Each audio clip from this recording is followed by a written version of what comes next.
ये কলকাতার অহিরিতলার পূজা প্যান্ডেলের থিম এআই থিম ছিল।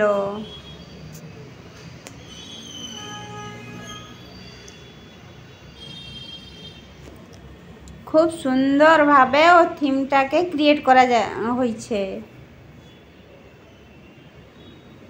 চারদিকে কম্পিউটারাইজ করা হয়েছিল, রোবোটিক সিস্টেম ছিল, মা দুর্গা হাতে যেগুলো অস্ত্র সব আছে ও সব লাইটিং দিয়ে ক্রিয়েট করা হয়েছিল। খুব দারুণ হয়েছিল। মাও খুব সুন্দর দেখা যাচ্ছেন।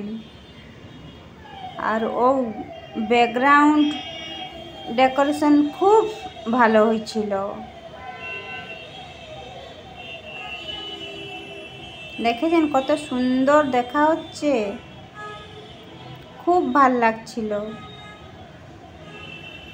ও লাইটিং তো খুব দারুণ করেছে। লাইটিং সবচেয়ে বেশি মাকে দেখতে সুন্দর লাগছিল।